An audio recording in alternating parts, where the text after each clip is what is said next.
Hello, everybody, and welcome to Hash Rate. My name is Mark Jeffrey. My guest today is Mark from Denmark of Rujira. Hello, Mark. Hello, Mark. Nice to be here. Thank you for inviting. It's an all Mark show. I like that. So well done. Well done on being another Mark. So before we dive in here, you've been watching the Bitcoin tonight as we record this. Yeah. It's did it hit 100K? Not yet. It's at 99.5. So yeah, it's very like close, just right? there, but it's just not going over. Yeah. So Yeah. it looks like we're going to hit 100K tonight, though. So I Beautiful. think my guess is like 3 a.m. this morning or something like that, my time. So Yeah. fingers crossed. So, yeah, I mean that's going to be a good way to start the weekend. It's Friday today, so at least why these things always happen on the weekends? I don't know why. Do you experience that too? Like I'm just like, God damn it, I can't have a normal weekend ever. Well, at least my friends will be fired up, ready to go if it hits 100K today on Friday. Yeah, I think it'll. I mean, my guess is it'll go nuts. I have some friends who are like, all my friends are calling me now. Like, how do I buy Bitcoin? Like, this happens this probably happens to you too, right? Like, all your friends like, hey, buddy, what's up? How do I buy Bitcoin now? Like every time. Yeah, one of my friends, I actually tweeted this out recently. One of my friends, I known him since I was a kid. We went to school together and all that, and he's been against Bitcoin like every chance he had to, call it a scam, a hoax, and whatever. He took the chance for many, many years since I started talking about crypto, which is, I don't know, 2014, 15 maybe. Yeah, okay. And he called me up earlier this week, Monday, I think, asking me should he buy Solana, Ethereum, or Bitcoin.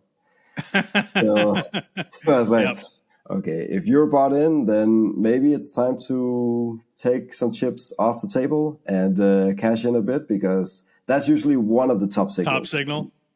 Yeah. I don't know this time. I got to be honest. I'm sort of feeling like a lot of people are and I'm talking like big people, like sovereign nation, sovereign wealth funds, nation states. They suddenly view Bitcoin as not risky, as not, it's not like some fly by night thing that's going to poof out of existence tomorrow. All of a sudden it's got new cred, and not street cred, but like institutional cred. Yeah. And the thinking is it's going to go to 1 million because it hit 100. It's going to go to 1 million. Yeah, exactly. So in 5 years, long term is going to go to 1 million and beyond that for sure. But I mean, it's going to be interesting to see what happens the next couple of months until Trump gets inaugurated and sworn into office. I think we're going to continue to see an uptrend essentially, and then let's see what happens. The United States gets a reserve going, which it looks like it's going to happen. And the United States starts buying Bitcoin. Oh my God, it's going to, I believe it'll probably go really fast after that. So then we enter the banana zone that Raul Paul likes to say. Then the banana zone is full on. It's the Raul Paul, not Ron Paul, Raul Paul banana zone. Absolutely. All right, let's get into Thorchain and Rujira now. So you're here tonight. I kind of, I've done several shows on Thorchain. I've had JP Thor on this show. And let's kind of start there, because I want to make sure we sort of do a review for people who don't understand exactly what that is. I know I didn't initially. I thought it was just another like EVM chain or something. I wasn't really sure until I realized that it was basically an app chain for a cross-chain DEX, and a really clever, really interesting one. So I'm going to hand it over to you. In your own words, what is Thorchain? Yeah, and great to hear that you had JP on. He's the real deal, if you ask me. He's one of the best builders, arguably the best architect in our industry. But Thorchain, essentially, so they've been building for 6-7 years now. It's they didn't just come about overnight. It's been a long grind, and a lot of infrastructure has been built to make this happen. And essentially what they've built is allowing users to take their native Bitcoin in a Bitcoin address and swap into native Ethereum, native Doge, native whatever asset they continue to extend with new chains.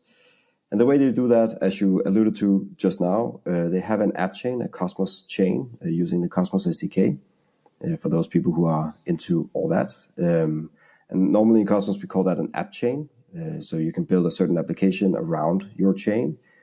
And then what they have, which is very clever, if you ask me, is this middle layer or middleware called Bifrost, where essentially what they do is they run a Bitcoin node, a Ethereum node, etc. So they can observe native transactions. So let's say you want to swap native Bitcoin to native Ethereum.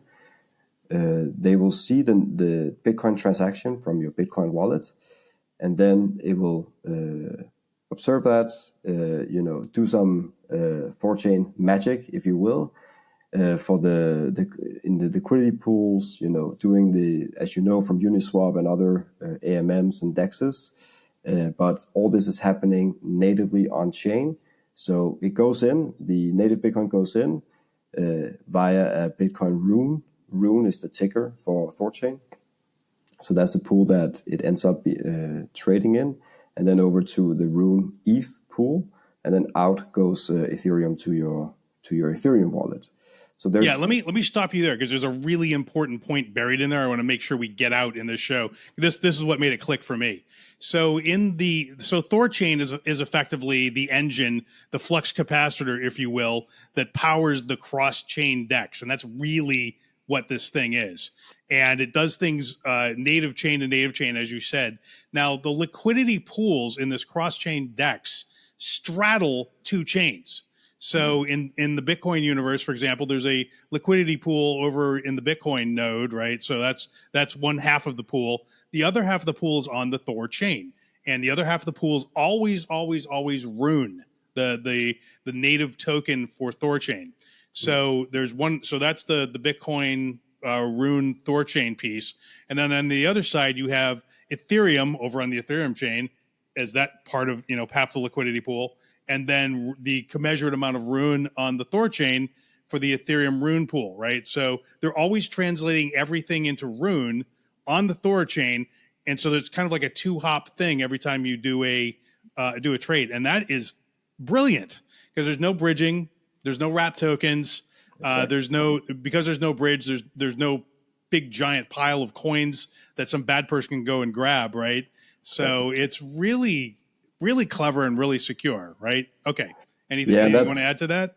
Yeah, and that's you hit the nail on its head. There's no bridging, no counterparty risk. Really, the counterparty risk is the 120 plus nodes that run the Thorchain network and has been running for many, many years now. If you compare that to, let's say, wrap Bitcoin on Ethereum, which is another, I guess, way of moving Bitcoin to another chain and do all kinds of things in DeFi and whatever you want. But in this case, you have one node, essentially, BitGo, that custodies your Bitcoin. For wrap Bitcoin, there's one node. One node in a multisig. It's very opaque. Like, you have no idea what's going on. You have no idea who is the signers of this multisig. It's super opaque compared to Thorchain, which is incredibly transparent. You can see what's going on. You can see the nodes validating, etc. That's the two worlds that we are in. Either you have all these wrapped and bridged assets, or you have Thorchain, which have a 5-year head start because nobody has really been building something similar to this. So they have a very, very big head start, moving native assets cross-chain. And that opens up all kinds of exciting opportunities now, where we are now. It took us a while to get to this point, to get to this stage in Thorchain. But you start to see, for example, wallets integrate with Thorchain. So many people probably won't know, but Trust Wallet and recently Ledger Live, whenever you do a swap on Ledger Live, for example, let's say you have Bitcoin in your ledger. When you do a swap in the ledger interface, you're actually using Thorchain behind the scenes. They are powering that. So we call this affiliates. You can go on thorchain.net and see how all these different affiliates, so Trust Wallet, Ledger, there's all these different wallets now. Shapeshift, I know you have had Eric on also. They're just printing. They're just printing money from this because they're taking an affiliate fee on every swap, et cetera, et cetera. So, that's really where you see the distribution now and adoption, all these different wallets. And I think inevitably you're going to see all wallets integrate with Thorchain because it's just, they can't afford not to. Like Ledger is now, I think they've been live almost a month now. The past 3 weeks, They made more money on affiliate fees via Thorchain compared to the hardware wallets that they're selling, their core business. What? Which is massive, right? It's incredible. It's an incredible success story. So it's absolutely incredible. In fact, Ledger is a sponsor of this show. Hash Rate is sponsored by Ledger. With the announcement of Ledger Flex and Ledger Stacks, Ledger gives you the best security on the planet for your crypto and identity. Ledger Flex and Stacks drive an e-ink screen with the same secure chip that's in your credit card and passport, except instead of protecting the secrets of banks and governments, Ledger protects your secrets and your private keys. Ledger supports Bitcoin, Ethereum, Solana, and more than 200 other tokens. The secure touchscreen, plus the Ledger Live app, means that whether you're buying your very first Bitcoin or doing your 2000th swap, you can do it securely and easily with your Ledger. And as always, use my link, shop.ledger.com/hashrate in the show notes to get the very best price whenever you buy a Ledger Flex or Stacks. Now we're back from the commercial break from Ledger. And so, yeah, I mean, I'm obviously a big fan of Ledger. I'm really happy they're sponsoring our show. And yes, I did know about that Thorchain integration, but I did not know they were making more money off of Thorchain swaps than selling hardware wallets. Oh my God, that's amazing. So I'm really happy to hear that. Yeah, so, I'm basing that calculation on the historical sales that they've done on the devices. Maybe it's gone up a bit after Trump got elected, but if you just look at the historical sales, then they have made more on affiliates than hardware wallets. Yeah, no, the way I understand the affiliate thing is, and listening to JP speak, and I believe I got this correct, the sort of core of Thorchain, they just focus on gas tokens or like the main token on a chain. So Ethereum on the Ethereum chain, Bitcoin on the Bitcoin chain, ADA on Cardano. Well, I don't know if they do Cardano, but that would be the one that they focus on if they did Cardano. Yeah. And but they don't do like all the little coins, right? So the affiliates kind of do it's up to them to build the last mile into the other coins or the other things. And that's sort of where we're seeing all this build out kind of happen very quickly. Is that correct? Yeah, so historically, at least, we had to be a little picky on which assets to onboard, because if we spread liquidity too thin, and this is historically because liquidity hasn't been that much. So if you spread it too thin, it's going to be a bad user experience, too much slippage and all these things. But now, of course, it's a different world that we live in. Liquidity is much larger. You can go to DeFi Llama and see that liquidity is just going up on Thorchain. The market is with us, arguably, these days. Like, the prices are going up. This is also good. So there's a lot of good things that allows us to add more chains, to add more assets. But with that, I guess this could be a nice segue also. We have the app layer coming up, where you can basically add, we call it exotic pools. So you have very dense, very liquid pools on the base layer on Thorchain. And then you have all kinds of exotic pools with exotic assets on the app layer. We can talk more about that later, but that's most likely what's going to happen on Thorchain, the design that we've chosen. Yeah. So before we leave Thorchain, one other sort of key ideas behind it is that because every single liquidity pool is half Rune, and the pools themselves are getting larger. Rune is required for, as the system becomes more and more used, it requires more Rune to run, right? So it should create like giant demand for Rune at some point if it like sort of hits breakaway growth, right? But we haven't really seen that yet, but it does look like it's sort of creeping towards that. Is sort of my read of that situation. Not that, I mean, maybe it's gauche to talk about coin price, but I do like to think about it a little bit now and again. So I just, that dynamic should be in play, I think, right? Do you agree or not financial advice, of course, but yes, not financial advice. Rune that's what it looks like to me. Rune is always required in the pools on the base layer, so there's buy pressure there. Arguably, with the app layer coming live and all these different things, with more affiliates coming live, more room will be needed, and there's only that much to go around. Adding to this, last week we activated the burn mechanism. Or correction, we had the burn mechanism, but it was very, very little. But we voted, or the network voted, to increase the burn from virtually zero to 5% of system income. And system income, just to give people some perspective, it fluctuates between 300 to half a million every day. Every day there's that much system income. 5% of that is being used to buy Rune and burn it. So the demand is probably going to go up with the markets continuing to climb and Thorchain continuing to get more affiliates and more traction. And there's fewer Rune to go around because of the burn mechanism that we voted through now. Wow. So yeah, if you ask me, Rune is destined to go up in this cycle and probably outperform most other assets. But again, not financial advice. That's just my opinion. But it feels programmed at this point that it's going to go up. Yeah, no, it feels good to me as well. So anyway, I just want to make sure we covered that as a dynamic, not a prediction, but a dynamic that we have observed. Yeah. So, okay.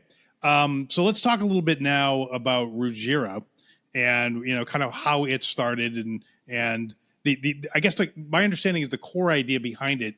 There is no EVM or something like that on native Thorchain. It's not programmable. It does what it does, and it does it really well, but it doesn't do anything else. And some of that is for security. You actually don't want it doing other shit because then bad people might figure out how to make it dance in a way that they didn't expect, right? So if it can't do things, then it's more secure theoretically. But you want to do all the normal DeFi things, and you want to sort of add those DeFi mechanisms as close to the actual Thorchain as possible, and that's where Rujira comes in. Is that correct?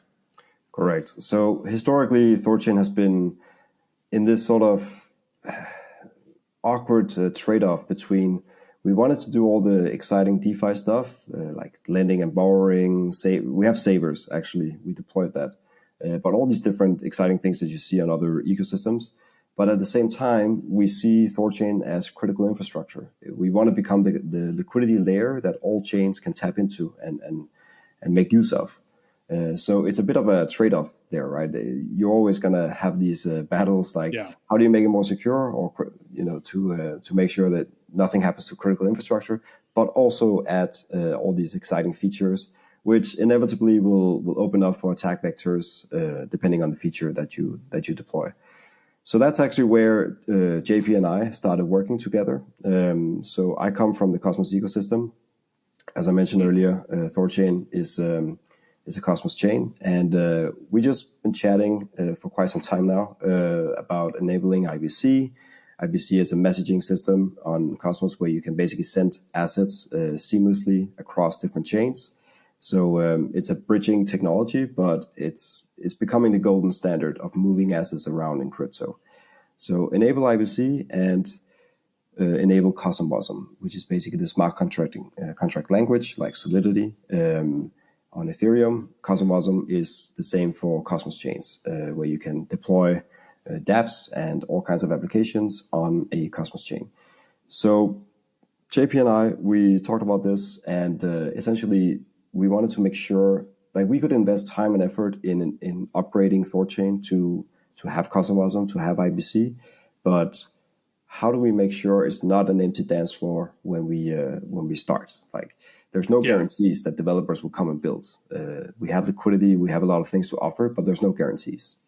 So it always came down to, okay, who can we partner up with or even acquire to build on Thorchain? And then what happens, maybe I should give some context here, because being in Cosmos, for anyone who's into Cosmos, they know that there's a bunch of different app chains that do all kinds of things. One of them is Kujira. Kujira has a very interesting story, and I just want to give your audience some context because I find it pretty fascinating. I want to hear this story, so please continue. Yes, go ahead. So Kujira started as a dApp, as an application built on Terra Luna, back in 2022, 2021 maybe. They deployed the first version. And the first dApp that they deployed was a liquidation market, where you could essentially bid for Luna at a discount. So if someone was taking out too much leverage, and they got liquidated, you were the one standing to benefit, buying Luna at a discount, 10, 20, 30% discount. Of course, when you are a liquidator, you have to wait for someone to borrow too much, to leverage too much. So just so people understand this, because I didn't quite get this at first, like a long time ago. So with liquidation, with leverage and liquidations, the smart contract doesn't actually liquidate people who are over leveraged themselves. It'll basically like sort of post a notice saying, "Hi, this guy is over the limit, and he is now enabled for liquidation." But another party has to come along and actually do the liquidation. Exactly. Right. So you've sort of like posted the note saying, hit this one. And of course, there's people just sort of waiting, looking for these things because you make a little bit of money when you liquidate someone. Right. So, but you sort of rely on those people showing up to do that for you. So go ahead. Exactly. So that was Kujira's claim to fame. And funny enough, when Terra Luna collapsed, most of the liquidations and the cascading effect that you saw with the Luna price going down happened through Orca, the liquidation market that Kujira built. So it worked. The tech, at massive scale. The economic model around Luna didn't work, but the tech deployed by Kujira at least. So massive stress test, like the worst possible stress test that you could come up with was, and it survived. It actually did extremely well. So congratulations on that. So the main builder behind is called Hans, or Code Hans, if you want to look him up. He's a machine. He's one of the best builders that I ever worked with. But okay, so Terra Luna collapsed. Kujira, obviously, building on Terra, also got affected by this. So what options do they have? Typically, what people will do when they are a successful DApp, you start thinking about how do I maximize utility around the users that I have, etc. And most people end up building their own chain. Just look at Uni Chain now, a very successful DApp also. They decided to go with a layer 2, but in Kujira's case, they decided to build their own app chain. So you have the Kujira chain. So you can look up any Cosmos Explorer, like map of zones, and you can see all the different activity on Kujira.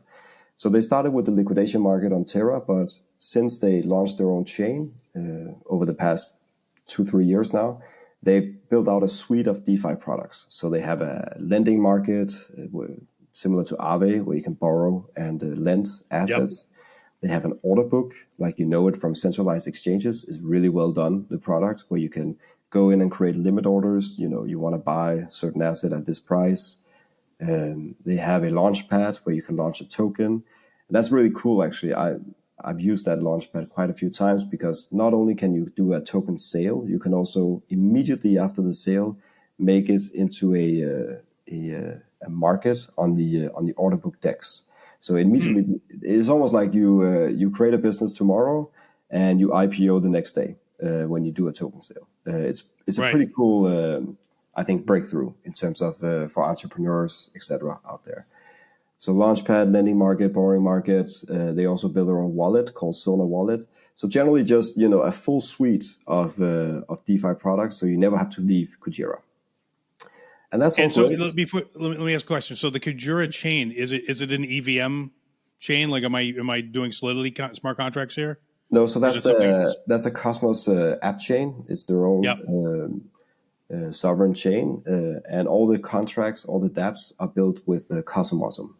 So the scripting language for deploying contracts. Okay, so it is different. Okay, got it. Yep. So no EVM or Solana compatibility. There are bridges between Solana, for example, and Ethereum. So you can move wrapped Ethereum and wrapped Bitcoin and wrapped Solana and whatnot into Kujira. But yeah, it's a wrapped version, which I'm sure we'll get back to in a minute. No, so fast forward to July, end of July, beginning of August. And that was when JP and I was very much talking about enabling Cosmosm and all that. Kujira started having issues. Again, they did a similar mistake to Terra Luna. They started to take a loan or take leverage in their own token, in the Kuji token, which is a no-go. That's not good. they did that. It wasn't actually malicious intent. They did that to create more liquidity in their ecosystem, in the Kujira ecosystem, because they had all these wonderful products that they built, but the Achilles heel was always liquidity. How do you attract more liquidity into their own sovereign chain?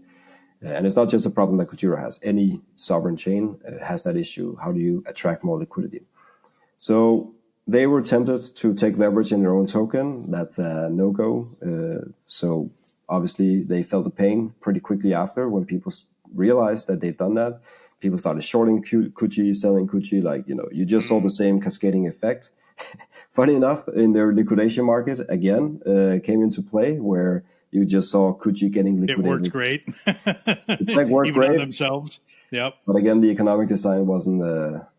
well, I guess the economic design was okay, but the taking leverage... The market didn't like it, so the market punished it. Yeah. Taking leverage in your own token is a no-go. No, nobody likes that. Nobody likes to see that anyway. Yeah. So okay. Being in Cosmos... So that happened. So that happened beginning of August, if I remember correctly. So quite recent. And I knew the Kujira guys being in Cosmos. I knew JP very well as I worked with him. And I just had a very, very strong feeling that there would be a very nice fit if we could get Kujira, the Kujira team, to deploy all their dApps, because it's still Cosmos, right? But if they can deploy it on Thorchain, not only can they survive, but they can even tap into all the liquidity sitting in Thorchain. They solved the liquidity problem of Kujira. Yeah, exactly. So Thorchain has mad liquidity, and Kujira, that was their problem all along, is they couldn't attract the liquidity. But Kujira's got these great apps, and they're just sitting there, and we know from multiple stress tests, not ideal how that stress test happened, but it did happen, and it proved very well that these things work really well under pressure. So, you got peanut butter, you got jelly, let's make a sandwich. That was kind of the idea, right? Exactly. So I looped in JP and Hans on a group chat on Telegram, and I had a very strong feeling that this is going to go very well. You have the best architects, I would argue, at least in JP, in all of crypto, and you have the best builder with Hans, and those two coming together, I find it incredibly exciting to see what's going to happen. Just them talking to each other. So, but yeah, as you say, there's both sides have something to offer. Kujira have all the dApps that are proven, like users love it, a strong community that loves using their dApps, and Thorchain has liquidity. So yeah, the timing was great. Everything really sort of the stars aligned very quickly. So a deal was made shortly after, a few weeks after, I think. And since then, I've been sort of spearheading with the rest of the team the development of making Kujira into Rujira. So essentially, what happens is we call it Rujira because of Rune, the token of Rune, Kujira, Rujira. Yes, it's a play on words. I didn't come up with a name, but that's how it ended up. Makes sense. But essentially, it's all the different dApps, the money market, the order book DEX, the liquidation market that has gone through multiple stress tests, all these, the wallet, all these things we're moving over to Thorchain we call it the app layer. And the app layer is still sitting on Thorchain. It's not like it's an L2. Oh, it is? Yeah, it's still sitting on I was actually curious about that. So the app layer, so Rujira is on Thorchain. Yeah, exactly. So tell me how that works. Like, how is it on it? Yeah, so a lot of people get used to now having L2s and even L3s and all these things. Cosmos and Thorchain operates a bit different. You basically have the base layer, and the base layer being a Cosmos chain. And that Cosmos chain, we simply just enabled Cosmosm. That's it. So it's not like we extrapolate into a new chain with a new consensus mechanism or anything like that. It's the same chain. It's the same nodes that are running the network. Same validators. So there's 100, you said 180 or so, I think you said? Yeah, 120. 120. Yeah. Okay. Yeah, but we keep increasing to make it more decentralized. But yeah, same network, same nodes, validating blocks, et cetera, et cetera. So it's not, you can't compare it to an L2 where you have a different consensus mechanism and different validator set and all that. Same thing, basically. Wow. So you just enable the VM effectively, and so Rujira is not really another chain. It's just apps on Thorchain is what you call the collection of apps on Thorchain, correct? Yeah, we call it the app layer. So because that's what it is, right? It's just a layer of dApps, and the pitch really becomes you can deploy once on Rujira and be compatible to all chains that Thorchain has enabled. So that's all the EVM chains, Bitcoin, like all the chains that you see on Thorchain. When you deploy on Rujira, meaning you deploy on Thorchain, you basically tap into all that. So deploy once everywhere. That's the elevator pitch. But how it works, so people ask us like, okay, so how do you avoid bridging and wrapping assets and all these things that we talked about in the beginning? So we have a concept that we call secured assets. Now, what the hell is secured assets, Mark? Secured assets are essentially you have, let's say, native Bitcoin on the Thorchain network, and you can. We need to make that into it's called a bank token, which is compatible with the smart contracts, the Cosmos contracts, and eventually also being IBC enabled, so you can move it around. How do you do that? You do that with so Thorchain has vaults. Whenever you deposit Bitcoin or whatever, you have these. Right now it's 7 vaults, if I remember correctly. And we can talk about how that works and how it's secure, but essentially it's secured by the economic security from Thorchain, which is like a $2.3 billion network, and the 120 nodes sitting and validating that, transactions going in and out, et cetera, et cetera. Again, that has been running for many, many years. It's not something that we came up with today or yesterday. And it's the same concept here. So when you secure an asset, you basically, it's a one-to-one redeemable asset, which is just compatible. It's an X-Bank token, but it's compatible with Cosmos. So it's the same thing. It's still sitting on the base layer. It's still sitting on Thorchain in the same vaults on the Thorchain network. They're just being represented in a bank token in this secured asset, as we call it. So there's no bridging. There's no, you don't bridge it from one network to another. It's still the same network. You're not wrapping it because it's not like a representation on another chain. It's still on the same chain. It's just a different token standard because you need to make it compatible with Cosmos. So yeah, you avoid all these wrapping and bridging when you secure your assets with Thorchain on Rujira. Yeah, so the vaults that Thorchain uses for its own liquidity, that's basically where these vaults came from, right? So when you have Bitcoin, when you have like that pool, Bitcoin Rune, well, there have to be vaults, I guess, on the Bitcoin side. That's where it resides. That hold the Bitcoin that's in that liquidity pool. Is that correct? So it resides it resides on the Thorchain network. So all we do when Bitcoin comes in, we just observe that the Bitcoin comes in and we deposit into the vaults or into the pool. Oh, I see. So there's a wallet. So basically, there's a wallet that's controlled. There's a Bitcoin wallet, and probably more than one, but Bitcoin wallet suite that the Thorchain controls. So it's like the Thorchain, it like sort of wraps around it. So, okay, got it. And these vaults are safeguarded by all the different nodes in the network. So it's not like a multi-sig. Nobody has a key. Exactly. It's not like a multi-sig where me and JP, we sign off that, okay, Mark needs to get 1 Bitcoin and 100 ETH or whatever. It's all these different nodes that are validating that these transactions going in and out of the vaults. Yes.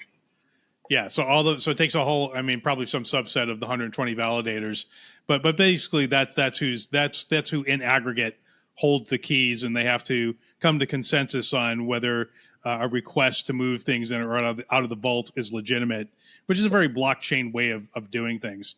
And actually weirdly sounds kind of like this multi-sig thing that JP's been plugging. He likes this idea a lot, and I see him applying it in multiple dimensions, and it's a great idea. So I like it as well. So okay, so you guys looked at that and you said, go ahead. Yeah. As I mentioned, multi-sig is using the same TSS technology, which is behind all this, how you secure the vaults. And as I mentioned, JP is the best architect in the industry that I've come about, that I've met. And all these things are really, really well thought out. like the whole concept of how nodes are operating on Thorchain is just really, really well thought out when you compare it to other Cosmos chains, for example. In Thorchain, they churn. So every 3 days they churn. So there's continuous competition. Like there's no validator or node slacking off. They have to compete. They have to show up every day. They really have to bring their A game in order to stay in the active set to validate blocks. So there's just all these different things, and you don't see that on other Cosmos chains. So there's all these different small details that really make a big difference in terms of when you scale a network and continue making it secure, if you ask me at least. Now, can anybody create an app on the Rujira layer? Or is it just you guys? Yeah, so let's dial it back to Rujira. So right now, everything happened pretty fast, right? So as I mentioned, a deal was done in August, and now we are in November. So what we've been doing since August to now is preparing first Thorchain for making it CosmWasm compatible, enable CosmWasm on Thorchain. There's a big lift in that because there's all this infrastructure in Thorchain that we have to work through and still take into account. So that just happened recently, 1 or 2 weeks ago. We enabled CosmWasm, which means that now the core Kujira team can start migrating their dApps from the Kujira chain to Thorchain, and of course test that it works as it should, etc., etc. Now, besides the core Kujira team, we're also bringing other teams that are experts in their fields. So, for example, we're bringing in Levana. It's a perps exchange. They have Levana perps sitting on Osmosis and Injective and other Cosmos chains. They have accepted or bought into Thorchain as well, or Rujira. So they're deploying a version of their perp exchange on Thorchain. We call it Ruji perps. So so we will have all these different core applications or core dApps sitting on from the get-go when we go live. We hope to go live end of January, where you have essentially like when you turn on your iPhone, you have all these pre-installed applications. That's the core apps that we're building right now, and we're finishing up migrating from Kujira, Levana bringing in. There's some other teams also, building core applications that we deem necessary for a DeFi ecosystem to be complete enough for users to come over here instead of wherever they are in Solana or Ethereum. So that's the pre-installed applications. If you take the phone analogy. But to your question in terms of can anyone, we certainly are planning to open up more and more to make it more and more permissionless, to eventually be completely permissionless, similar to on your phone, like you have a Notes application that is pre-installed, but you can also go on the App Store and download, 10 other, thousands of other maybe Notes applications to your phone. It will be the same with Rujira. We'll have all these third-party developers and contributors building on Rujira. But we want to sort of pace it right. We want to make sure that, we at least have, the users to support it and all this before we just go completely permissionless, etc. But a year's time from now, hopefully when we speak, Mark, we will be more or less permissionless. So we'll be able to compete with the biggest ecosystems out there. That's what we're gunning for, at least. We will be able to, like, if you are deploying a dApp that has anything to do with liquidity, let's be honest, most dApps kind of all of them, need liquidity in one way or another. They should be considering, of course, Ethereum as they do, or the EVM ecosystem. Solana probably also they consider, and then we should be a close third. That should be. We're gunning for competing at the highest level and being up there. Whenever someone wants to deploy their dApp, they should have Rujira in their top 3. Yes. Okay, so let me ask you another question, and in fact, this is how you guys came to my attention. Is I've been as of late very fascinated with the various attempts to build a new kind of stablecoin backed fully and only by Bitcoin, something that is completely free of the legacy fiat banking system. So unlike Tether and USDC, which maintain fiat and bank accounts and buy treasuries, have something which is fully backed by Bitcoin, in particular, and Bitcoin only. and the stablecoin resides in purely in the crypto universe. And I've seen many attempts at this, and I like a lot of them. I feel like there's going to be a very big winner here at some point. And so I won't mention the other folks I've been looking at, but one consistent thread in my X feed was, hey, you should look at Rujira. Rujira is going to be doing this pretty soon. So is that true? And if so, how are you doing it? We're going to do it 100%. The question is when, not if. So people can look forward to it. That's for sure. Just a bit of context for everybody. So JP, Hans, and I, we met up a few weeks back when JP tweeted this out, and that's how it blew up. I think the whole a stable backed by Bitcoin narrative. And the reason why we started talking about this at dinner, and he took a picture and then tweeted it out, and then it went crazy from there. We sat there at dinner because the entire day we had been meeting with people, Bitcoin miners, Bitcoin whales, and they have a very frustrating choice to make, especially Bitcoin miners. Because Bitcoin miners, they have expenses, utilities, wages, all these things they have to pay. Of course, they're very bullish on Bitcoin. So what do? Do they sell their Bitcoin to cover their expenses?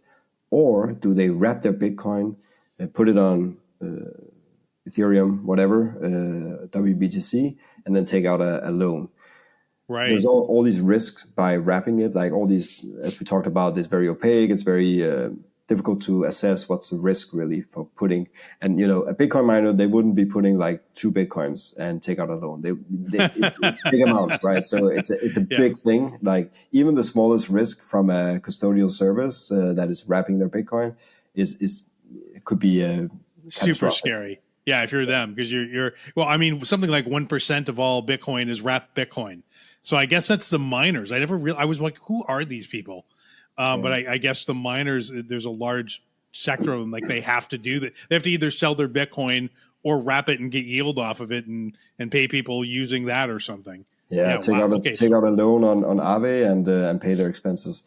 So that's a very frustrating choice for them, right? And when we came to the stage here, when we met Hans, JP, and I, and talked about how you can use your native Bitcoin, you don't have to wrap it or bridge it or something. You can use your native Bitcoin to take out a stablecoin loan on the money market or do all kinds of things, whatever you deem right for you. You can do that without having to wrap it, without having to sell it. That really resonated with a lot of people. Wow. It was pretty wild to get the positive feedback. So that obviously started the conversation on, okay, if you can do that, why don't you also create a stablecoin? Deposit your native Bitcoin and then mint a stablecoin. And that's where the tweet came from, and the conversation got going. It seems like it feels like Rujira needs a stablecoin for all the things that you want to do, right? And as far as I know, there's no Tether or USDC on Rujira because you have no wrap tokens, right? And or you haven't done a deal with USDC or Tether, to my knowledge. So you definitely do need a stablecoin, and if you can somehow do this feels like the premier way to do it. Yeah, it would be beautiful to have a truly decentralized stablecoin backed by native assets, not wrapped assets. Like DAI, for example, MakerDAO, which is also here in Denmark, where I'm sitting. They've done tremendously well, but they are basing it on mostly wrapped assets, which is not the way, if you ask me. So this is going to happen. The question is, should it be only backed by Bitcoin, or should we have other native assets, because we have the technical capabilities of being able to issue or mint the stablecoin using native ETH, native Solana, native all the tokens that all the networks that we support in Thorchain. So actually, Kujira has a stablecoin. It's called USK, and you can go on Kujira. You can just Google Kujira USK. And there you can mint the USK stablecoin. It uses the MakerDAO model, so a CDP model where you can, collateralize using your ETH. In this case, it's wrapped ETH because they're not plugged into USK is not plugged into Thorchain. But we can basically take that whole design and deploy it on Thorchain, and then using native assets to mint USK or whatever we want to call the stablecoin. We can also call it native USD if we want. Wow. But yeah, so again, Kujira has built out so many different things that we can deploy on Thorchain. The question is more how do we want to take it forward? Do we want to specifically focus on Bitcoin? There's benefits to that, or do we want to open up for other assets? But yeah, it's going to happen. That's the short answer. It's going to happen 100%. Yeah, I mean, I feel like it's Bitcoin season right now, and Bitcoin is by far the dominant coin, and looks like it's going to remain so. A lot of people talking about alt season and Ethereum is money, and so far, and kind of no. It's been there is only one king, and the king nobody can kill the king, and it is Bitcoin, and it feels like that's the way it's gonna break away and even accelerate. So my guess is I would just do it on Bitcoin, and if that works, do it on other things afterwards. But for right now, just Bitcoin only. Yeah, I'll give you a bit of alpha. What we've talked about on the team is we start with Bitcoin 100%, and then just see what happens. Like if there is sufficient demand for other assets, we can open that up, design for it, or we just stick with Bitcoin. Because as you say, Bitcoin is still king. It's by far the biggest asset, and it's probably going to stay like that for a very long time, if not forever. So we'll start there, most likely. Yeah. Well, I mean, this sounds super awesome. So I think you've kind of covered everything I wanted to cover. Is there anything that you'd like to add to this, or that you thought we should have covered that we didn't? No, I think we came about pretty well around all the corners. It's just super exciting. I mean, the stars are aligning on many levels. The market is looking good. There's a lot of interesting technology coming together. When I look, I've been in crypto for a long time, and when I see how we started with Ethereum has obviously, we have a lot to thank Ethereum for. They spearheaded a lot of things, but they also tend to be a bit like they deploy something and then they realize, oh, that wasn't maybe the right design choice. We have to go back. Like, just look at the consensus mechanism, right? They just deployed Ethereum using proof of work. And then it's like, oh, wait, maybe we should go to proof of stake. And I think we're seeing the same thing with all these different wrapped assets and bridging and all that stuff. Like, if we really want people to be able to come to this industry and not being super confused on, okay, what are all these different interfaces that are, like, you have to visit like 10 different websites, and then you have to move your assets if you're into this token or that token. It's just the learning curve is so steep. And you and I, Mark, we're used to it now. Like, we've been here for a long time, so we don't really bother. But everybody else that I talk to, everybody coming in, they're like, why is this so confusing, guys? Like, why can't you fix it and make it easier?